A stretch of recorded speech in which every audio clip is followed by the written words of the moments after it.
upstairs, and I normally don't get to see all your faces here in church. I normally see this little region here known as the crown, and I'm looking forward to the day when we see our heavenly crowns. So I'm not too worried about seeing crowns, but today it's really, really good to see your faces. Now, I'm not usually a person who enjoys public speaking. I've got 3 natural fears in life, and public speaking's been number 3 on that list for a very long time. So I've generally avoided the occasion. Thank you. But it's not my first time public speaking. In fact, probably about maybe 8 or 10 years ago, I actually gave a testimony here in this very position in this church. And that was a little bit nerve-wracking. But the first time I think I spoke publicly as an adult was probably about 12, 13 years ago. And I just started a new job at the time in an IT help desk role for a school that taught to about 1,000 on average international students, mostly from India, some from various parts of Asia, but majority speaking, they were Indian students coming from overseas to do mostly hospitality, arts and design type courses. That college no longer exists, but I was asked within my first 3 days of working there to actually basically introduce the process to all the students and teachers and staff of the faculty of how to log onto the computers and how to access the printers.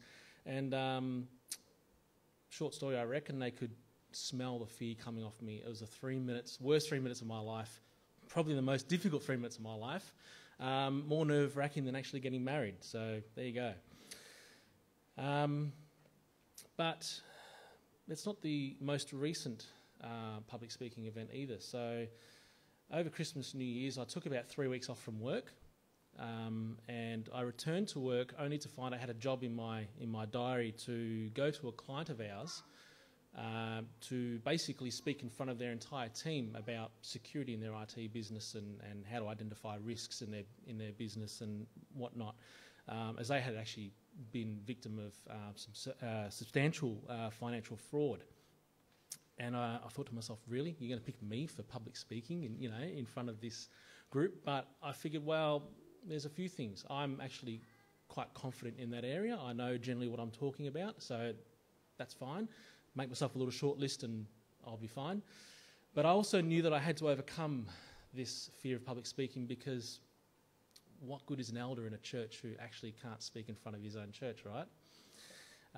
So I embraced the challenge, I embraced the fear, and I knew that God was going to be with me in my corner and would be with me no matter what. And so I turned up. I had basically 2 hours allotted to the job of public speaking at this particular office, and I was shown into their boardroom by the lady that I'm normally in contact with there. And I've got out my laptop, got my notes on the screen, all on one page. And she pointed to behind me and said, "Oh, there's a TV there. You can plug it in and show us your PowerPoint." I said, "There's no PowerPoint. You're just going to listen to me flat for 2 hours, and then there'll be a bit of Q&A, and I've got a little surprise for the end." And I thought to myself, I'll be done in 20 minutes. I talked for 2 hours. There was a lot of Q&A, but 2 hours went by real quick, I tell you what. I impressed even myself. Now, before we continue, I want to cover a couple of things off. If you first of all can put your mobile phones on silent, airplane mode, whatever works. I'm sure that whilst my topic today will be a little bit interesting and Facebook and Instagram might be more interesting, I'm sure they can wait a couple of hours. That's right. Now, when I was a child, my mum used to go to a church. We know them as Jehovah's Witnesses. And their church, unlike ours, was like a giant combined Sabbath school class. So you can imagine all the parents, all the kids, everybody in church, and it wasn't a case of one person preaching. It was like a full-on discussion. And the building that she went to was probably about 2.5 times wider and probably a little bit longer, probably twice as long. I mean, I was a child, so it might have seemed bigger. But obviously with a church that size and very full, with a very interactive church service, it was very difficult. You can imagine to hear someone talking when they're being asked a question or reading out a Bible verse. So today I have conscripted a volunteer of Chris down the back who will have a microphone in his hand. So if I'm asking questions, put your hand up, please, and he'll come round. And same if I get you to read a Bible verse or something like that. Now, I'd like to just ask everyone to bow their heads while I open the word with prayer. And I thank you, James, for your special prayer. It was very touching. But I'd like to reiterate. So, dear Father, I want to thank you for this opportunity that you've given me today before you and before the church. I ask that your words come out my mouth. I ask that this sermon be from you, that you have guided me into writing the content that I have to share today. I pray a special blessing upon everybody here today and also those that are watching live and will be watching later on from years to come. And I pray for these things in your name, Heavenly Father. Amen. Wesley, if I can get you to flick over to the other screen down here for me, that'd be great. Now, who loves sunrises and sunsets? I know I do. In fact, I love them so much, I've actually started taking photos of them. Mostly sunsets, because sunrises take an extra level of high commitment of getting up when it's still black outside and the world should still be asleep, and you've got to get dressed, you've got to get your camera gear out, you've got to travel somewhere and you've got to get those shots. But there are some sunrises in there, mostly sunsets. And it's usually on my way home from work that I've gotten a lot of these, or these couple here were Australia Day down at Mordialloc Beach, one of my favourite hangout spots. But the sun is just a mere star in our own galaxy. For the longest time, mankind thought the reach of the universe didn't expand beyond that of our own galaxy. In fact, the term galaxy wasn't really used, as what we saw in our night sky was literally just our universe. That's as far as we could see, even with very rudimentary telescopes. And it was commonly believed in early manhood that that the heavens and the stars and the sun and everything revolved around the earth. We were the centre of the known universe. And it wasn't until, in modern times, until 1924, when, I can get this up, Edwin Hubble first discovered new star systems in spiral-shaped nebulae, that he began to understand that what we see in our night sky was not the boundaries of our universe. Hubble was able to calculate these strangely shaped stars were not, in fact, part of our Milky Way due to the distance from our own star systems, their placements in the night sky, and how they moved differently to the rest of the stars at night. With his discovery, who can tell me roughly, do you think, how many new galaxies were discovered with his new telescope? Any ideas? They estimate around 10,000. 10,000 new galaxies were discovered in the 1920s to 1930s by this young man in his telescope. And that's just the beginning. We now have replicated his telescope, far more advanced.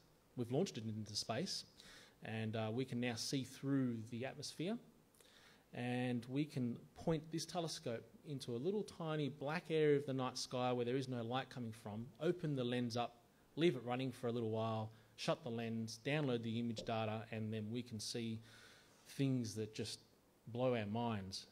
Now, if we were to imagine that that screen was the area that you look up and you see the night sky, or better yet, if the flap was to open on the front of that telescope and it could see that much of the sky, and we pointed the lens at a square centimetre of black and nothing, we see this.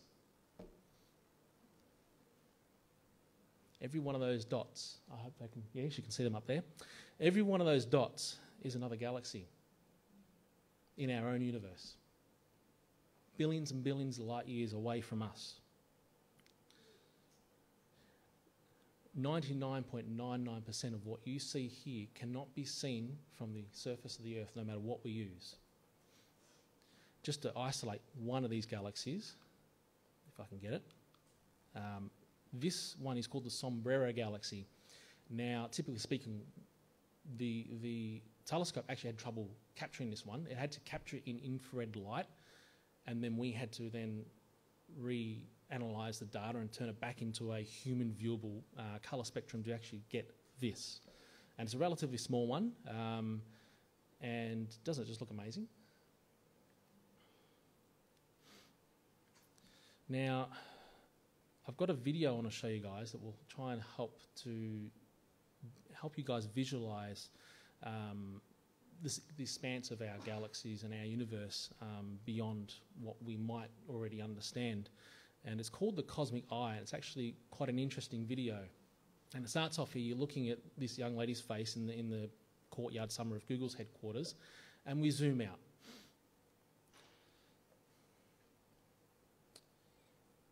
With our advancements in imaging technologies, our abilities to search deeper and deeper into the known universe with our genuinely inquisitive nature have continued to grow our own understanding and appreciation of the scale of the universe that we live in. So much, in fact, that many scientists on a continual basis are starting to turn away from the Big Bang theory and turning more towards a creative designer and God. So no more Big Bang, sorry Sheldon. And we're only here looking at our dot, and that dot, Earth, is going to disappear any moment now, and we're now reaching the outer limits of our own solar system.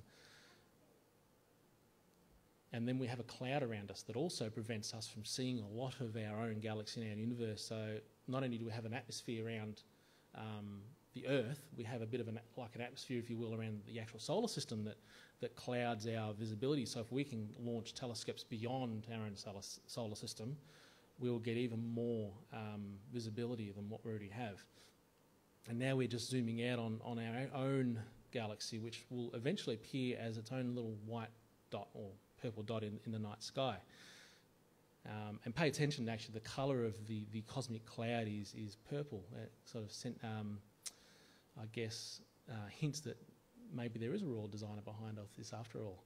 And this is the cosmic web. This is billions and billions and billions and billions of galaxies all just clouded up together in one giant mass of the universe. And they're not always moving away from each other as first suggested by the Big Bang. Quite a few of them are moving along with each other or towards each other. So, and then we're going to zoom back into the Earth, and then we're going to see something absolutely radical that makes us feel even more just mind-blown and tiny. We're going to go inside her eye, and we're going to go deep in and actually see the inner space within our own atomic makeup. So we're going to zoom into the eye, we're going to see the red blood cells, the white blood cells, we're going to see our own DNA, but we're going to go in deeper. And this is incredible. And when you're already zoomed out and you already feel like you're only a tiny atomic speck, it's just absolutely crazy how this design has come to pass, and we still haven't unravelled the mysteries and may never unravel the mysteries. And we're already zooming onto the DNA, we're going into the electrons, and we're going to hit the atom, and look how much space of just nothing there is surrounding the nucleus within. It's like its own little galaxy, its own little universe, isn't it? Absolutely incredible. When I first saw that a few years ago, my mind was just blown up. I'm just like, this is insane.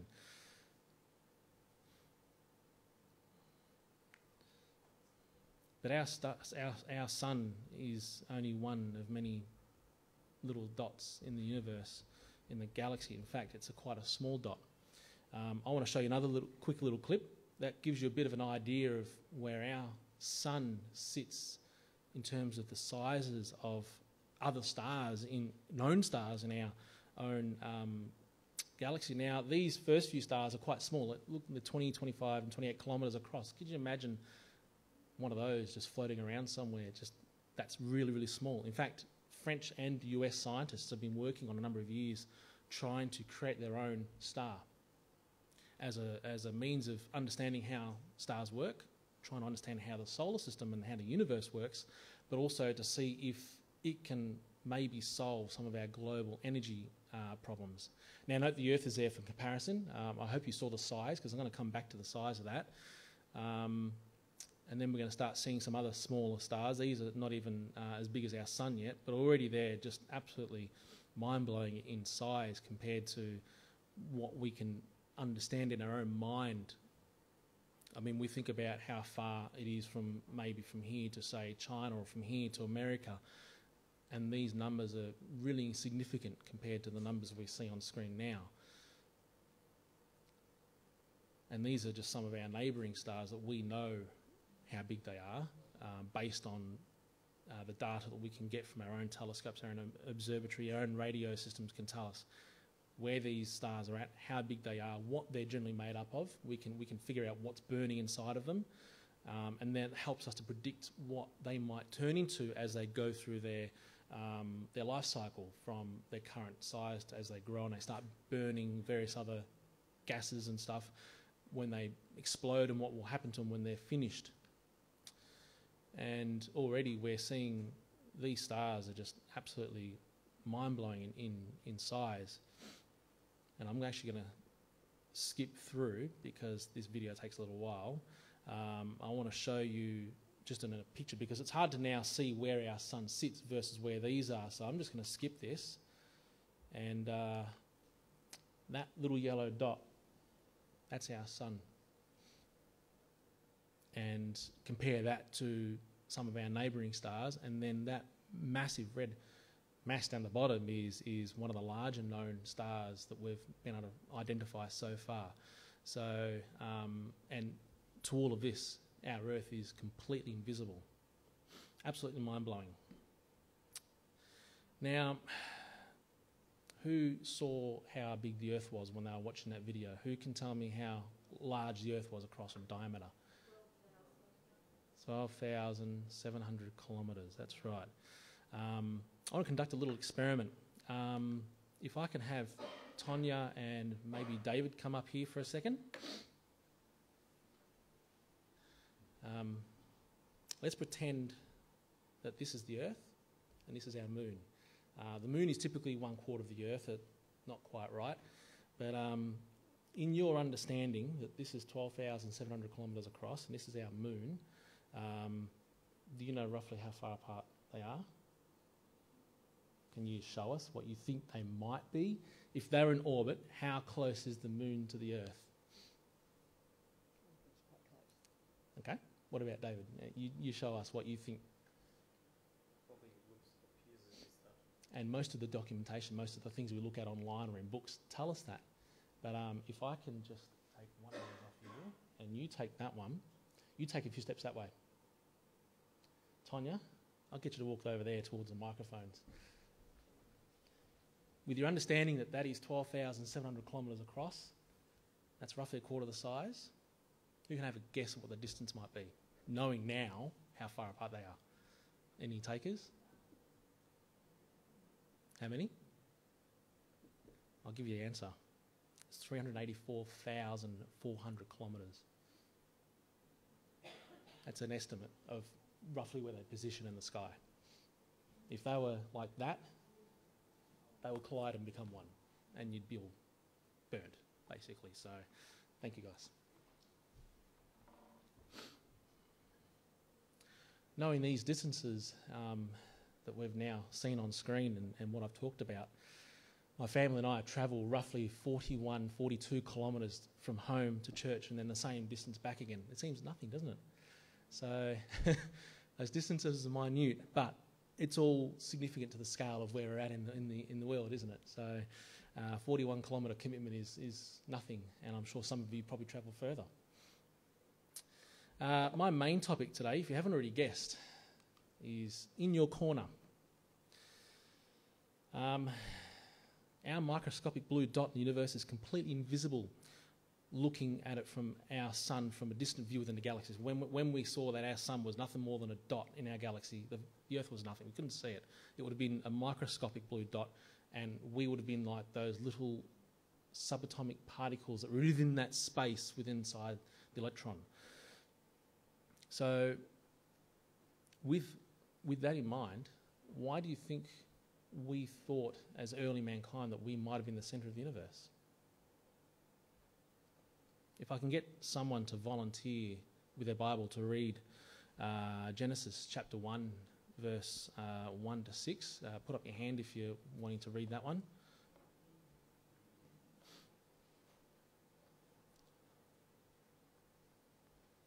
And Chris will bring a microphone around to you.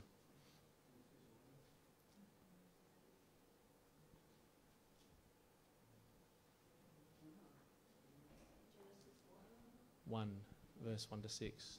Thank you. Genesis 1, 1 to 6? Yeah. In the beginning, God created the heaven and the earth was without form and void, and darkness was upon the face of the deep, and the Spirit of God moved upon the face of the waters. And God said, "Let there be light," and there was light. And God saw the light, that it was good. And God divided the light from the darkness. And God called the light day, and the darkness he called night. And the evening and the morning were the first day.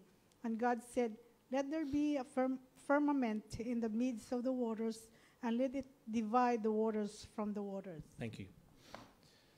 So, with our understanding of what we just heard there, he created the heavens and the earth first before creating our own star. So that can easily mislead people into their understanding of how the universe actually works. And that's not the only example. There's been a lot of non-biblical examples of early mankind believing that the earth was a centre and the sun and the moon revolved around the earth. Well, we know the moon does. Isn't it funny how all the moons in our own solar system have names like Phobos and Titan, Europa? Our moon is called Moon. Who thought of that? Now, with the theme having that kind of graphic, we all know that's a boxing or wrestling ring. And look, I'm not at all interested in wrestling or boxing. It's never really been something that I've ever been interested in. But on March the 8th, 1971, does mark an important event in boxing history or wrestling history, as Joe Frazier defended his heavyweight title against Muhammad Ali. He won by decision after 15 rounds. 15 rounds. Can you imagine 15 rounds of that? I think I'd be gone after one round. You know, I'm no hope for me. But these guys went 15 rounds at it, and the judges said, "Yep, Joe, you've won it. You've won the title. You've beat Muhammad Ali, first time." And when we think about it, 1971, that's now ancient history for a lot of the young folk today who were born post-1980. You know, 1970 is like the dark ages, man. There was nothing back then. The TV was black and white, so the world was black and white. You know what I mean? But it's just another dot in our history, like we are a dot in our own universe. But there is a battle that's been going on for more than a millennia and is still relevant today, if not more relevant today than ever, as Jesus battles against Satan for our souls. He's winning our souls, or trying to win our souls and our salvation right now and in the future. As this is more important now than ever due to the end-time events that are coming. We're all starting to see a lot of these events unfolding in our own politics. We're now possibly on the verge of yet another possible recession in the US and in Australia. They're using that trying not to use the R word, but the R word has been suggested by the media. Now, I'm not that crash hot on how the finance and the stock market works, but I do listen to the ABC on occasion to read a few sources, and I'm watching the trends, and it does look like history is repeating. So we are starting to see yet another global economy problem. We're seeing more and more religious, terrorism events unfolding. We've had the events in Christchurch, we've had the events here in Australia with the Link Cafe in Sydney, and we go right back to 9/11 and even further back hundreds of years. And it just seems like there's an absence of God in all this religious extremism. We even see it in our own country. We see it in our own leadership. We used to be considered a Christian nation generations ago. We're not anymore. Religion's been removed from public schools. It's been removed from decision-making in politics. Not that I think it was really ever there to begin with, but it's been removed. And we are seeing a lot more diversity in our country, which I think is brilliant. But we're also seeing a lot of groups that are sort of extreme against each other, whether that's extreme leftists and rightists, and we're seeing pro-white people and Muslim pro and all this sort of stuff, and it's unnecessary. But we are starting to see these events unfolding more and more, and there's a lot more anti-Christianism in the non-Western world, as a lot of these non-Western countries are still run or led or maintained by non-democratic leaders or maybe dictatorship, etc. There might be people who are pro-Islam or even extremist or former military leaders, and we're starting to see a lot more anti-Christian policies being implemented everywhere, even in countries that are considered becoming more developed and more westernized. We're still seeing the old throwback of this is the only religion you're allowed to have in this country. If you're practicing other religion, you're going to be prosecuted. That still happens today, and is happening more and more. For me, the striking news lately has actually come out of India. India have put together a program they call Aadhaar. Now, Aadhaar is supposed to be kind of like your driver's license, your Medicare card, your bank card, your photo ID, everything rolled into one card, and basically you would tap or swipe the card, you press your finger or thumbprint on the scanner, it identifies who you are. And this is great in a place like India because there is a lot of welfare leakages, a lot of people pretending to be people that they're not.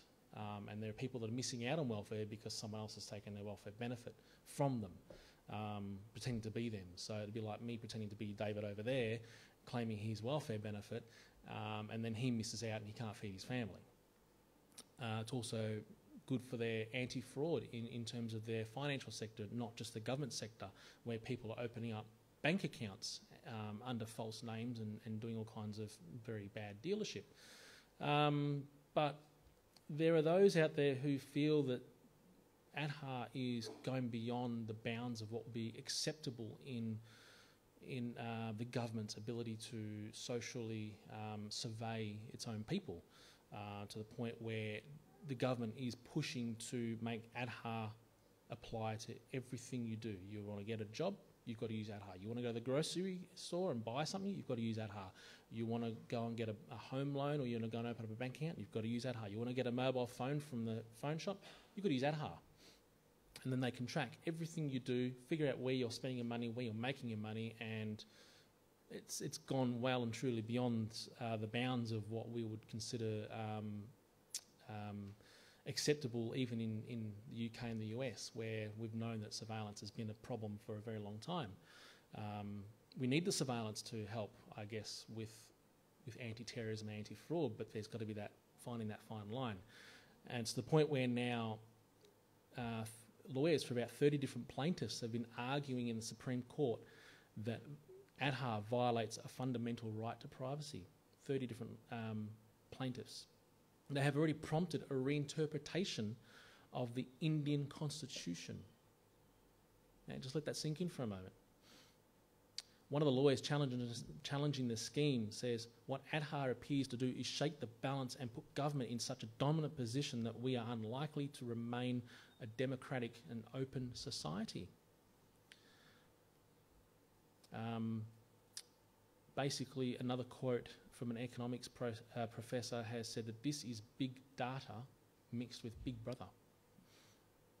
Many groups, however, still oppose Aadhaar, from privacy advocates, Christian groups, end-time theologians who may or may not be Christians, and as a result are being denied access to critical services such as banking, welfare, utilities and connected services, food aid, internet, etc. Not all Christian groups, however, claim Aadhaar to be the mark of the beast, as some might portray. In fact, many churches support the Aadhaar system, but there are some Christian minority groups who believe that this is the unfolding of the mark of the beast. So my question is, if they are right, who's in their corner? Now picture yourself a boxer, like I did before, and I thought, no, I'd never win. But every shape has at least two opposing corners, unless it's round.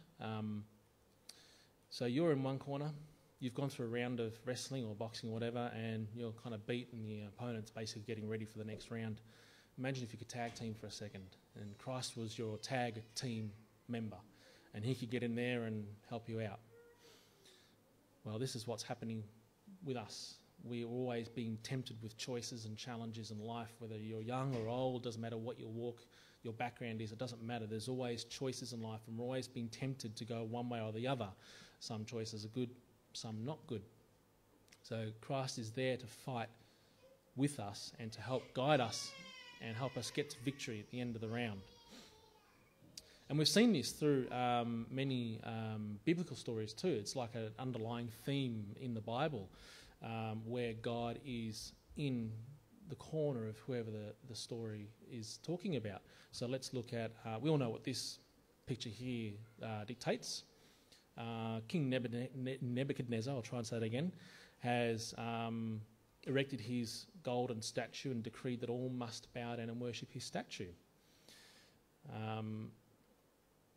Now, we know from the story that this was part of an evil plot from Nebuchadnezzar's royal advisors and officers to remove Radshak, Meshach and Abednego from the king's focus, as they were simply jealous of how clever they were, their ability to serve the king in a way that they couldn't. And they wanted these guys basically terminated, essentially. So with many royal decrees comes laws, and with laws comes punishments for failure to obey these laws. So the law for failing to obey worship to this golden statue was death. And a typical death would have been beheading,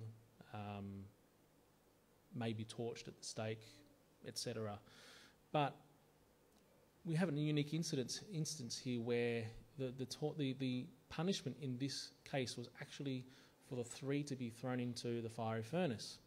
Now, if we look at the fiery furnace for a second, Babylon didn't typically use furnaces as a means of punishment and execution. They were used usually for two things. They were used for either smelting of iron ore, because they were obviously familiar with how iron worked, and they were using iron to help build their city, to make their weaponry, their armour, etc. Or the furnaces were used as a kiln to basically bake bricks, because stone was actually quite rare in Babylon. And cutting stone was basically, if you were lucky to find stone big enough to cut, well, good on you. Otherwise, you had to make bricks. So most likely it was an industrial furnace, so it probably wouldn't have gone terribly much more than 1,000 degrees Celsius. The typical brick kiln for a standard run-of-the-mill brick is about 1,000 degrees. But Babylonian artisans actually liked to have glazed bricks. We see a lot of the ruins have actually had glazed bricks, and they've had the polish and that nice artwork through the bricks. So the kiln would have been more closer to 1,300 degrees Celsius. I know I sweat at 35, 40 degrees on a hot summer's day, so can you imagine 1,300 degrees? Nonetheless, our three heroes were thrown into this we're going to say 1,300 degrees for the moment, but we actually know the story tells us that the king said, make the furnace 7 times hotter. Now, I think, run quick maths, that's around 9,000 degrees. I think the kiln might have cracked and burned up pretty quickly after the fact, unless it was, I don't know, lined with lots and lots of wall and ground and stuff. But we say 9,000 degrees, that's pretty hot. That's way hotter than normal for a kiln of any kind. So our trio were thrown into this kiln, or this furnace, and those that were actually tasked to bind them and put them in were actually either very, very badly hurt or killed in the process. That's right.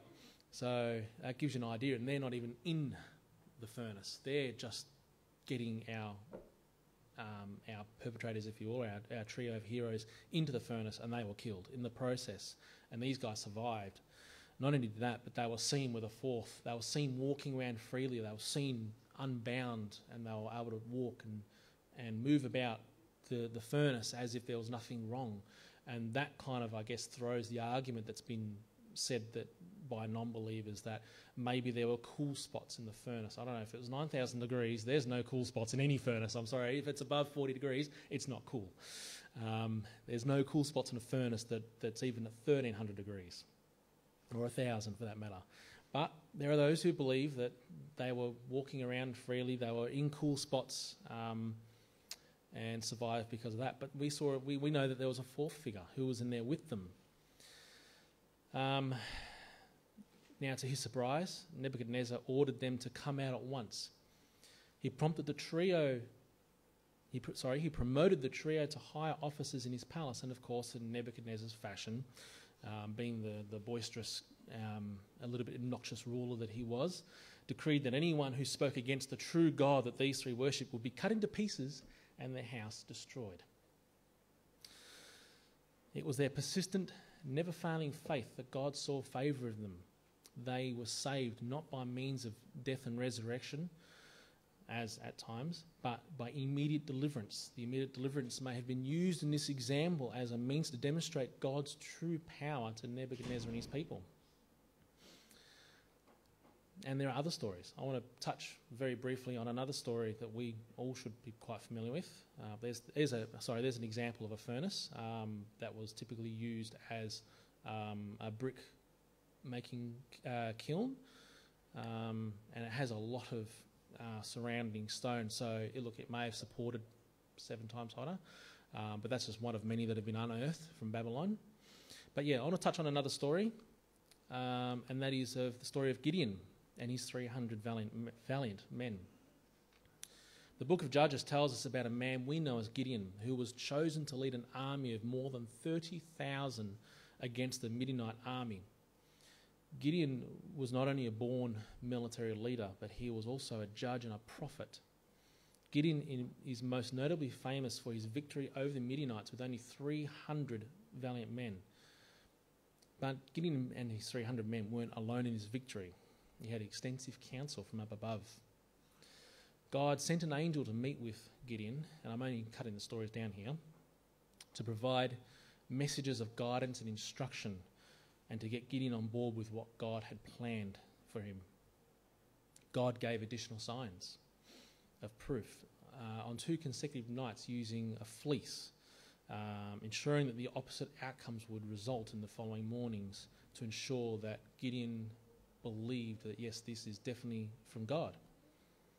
God saw Gideon's army and knew it was too big for Gideon's victory, despite the Midianite army being around 135,000 strong. He believed that Gideon winning the war would result in many believing that it was due solely to the strength of their own army and not from above.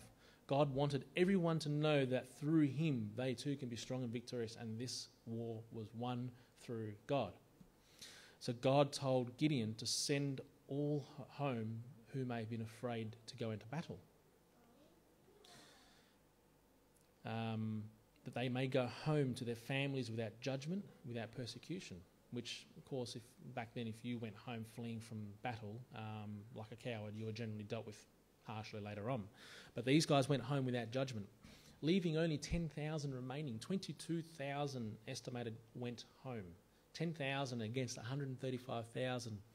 Now, I'm not so confident in reality that 135,000 soldiers could be beat on hand-to-hand combat by only 10,000. That's more than a 12 to 1 ratio. So that's like getting all you guys against me and me winning somehow. That's just not going to happen, is it? But we know the odds became worse. God still saw there were too many soldiers in Gideon's army, and as a result, more had to go. I think at this stage, Gideon may have already been a little bit nervous about the odds, but being a man of God, he may have been quite faithful and calm and might have been fine. But I reckon the remaining 10,000 might have been quite nervous and sweating a little bit, maybe changing their underwear a bit too often. Anyway, more had to go. God instructed Gideon to take his remaining 10,000 to the water's edge for a drink. Some kneeled down and used their hands to drink the water. Others lay on the ground and drank straight out of the water using their mouths like animals. From this, Gideon was able to separate out the soldiers that were to remain and those that would go home, leaving only 300. Night fell, and God told Gideon, now is the time to attack the Midianite army. Gideon obeyed, took his men, took torches inside of jars. Now, we're not talking glass jars, we're talking possibly ceramic or something like that, so the torches were not bright, kept hidden, and take horns, no weapons. Lead them to the edges of the valley where the Midianites were camping. Gideon instructed them to follow his lead and to do the same. When Gideon and his men were in place, Gideon smashed his jar, waved his torch around, and shouted across the valley, the sword of the Lord and of Gideon. His men saw this and did the same.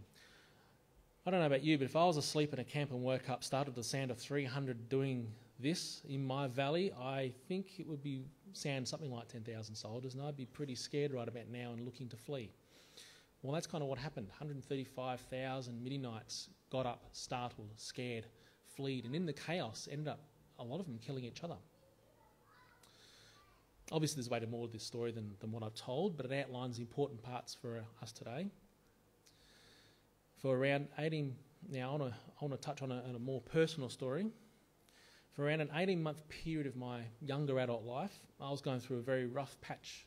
I won't go into the details of what was going wrong, but there was a lot of things happening inside my world that I began to question what the purpose of many things was in life.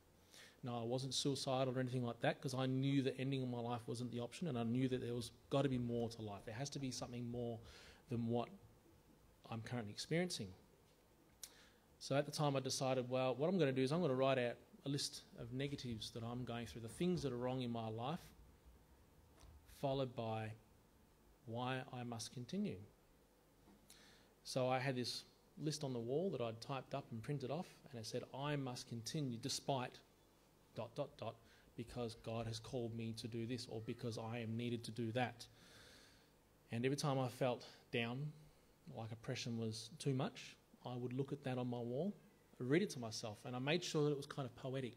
So it was easy to read. I'm not trying to struggle to read it, but it was easy to read and it's poetic, and I was able to just let it sink in. And I was able to meditate on that and eventually pray on it. And I found that eventually God was in my corner. For the rest of you here, both here and now, and those watching later on online, I want you all to remember that God is in your corner. I implore you all this week to look in your lives, find the things that are going wrong in your life, and just remember, God is in your corner. Hand to him what you can't personally handle on your own. Give it to God and say, God, I can't do this alone. I need you here with me in the boxing ring. Help me battle this problem or these problems. We all have them, no matter what. Life isn't always rosy. Hand it all to God prayerfully. Share the problems with him. Ask him to take them from your hands. Allow him to work on the difficult things that you know you can't do yourself. And maybe just focus on the things that you can change, the little things that you can improve on your life, whether it be getting up a little bit early to spend time with God in prayer, or going to bed early so you can get a better night's sleep and not be a grump the next day at work. Not everyone else has to put up with your problems too. And just remember, God is in your corner. May God bless you all today and for this coming week, and I'll thank you for this opportunity.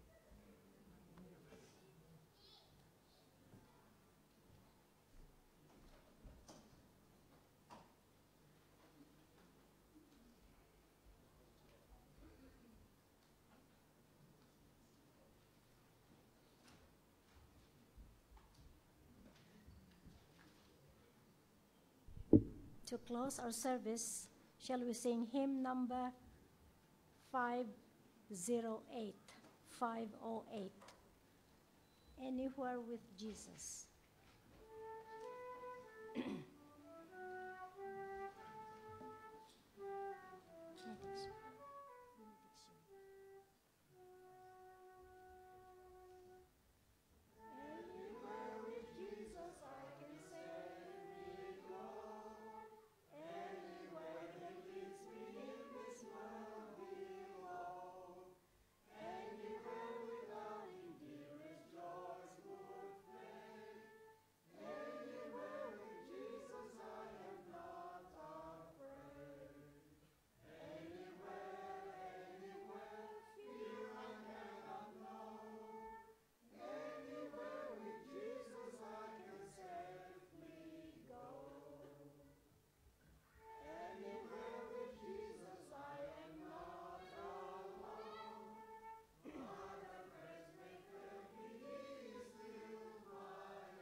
Lord, we thank you for the blessed Sabbath day. We thank you for the knowledge that you are here with us. You are here to guide us. You are here to protect us. You are here to help us when we are down, when we can't battle the battles on our own. We've seen dozens upon dozens of examples of this in the Bible, and we see it in our own daily lives where we feel like we can't go on, but we know that you have our backs and you will help us to carry on. I pray for a special blessing over everybody here today, that you may be with them, that you may show them that you are with them. Help them with their battles, their struggles, Lord. Help me with my own. Thank you for the opportunity to come here and to battle my own fear with you of public speaking. And I pray for these and other special blessings in your name, dear Jesus. Amen.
Why can't we hear it much?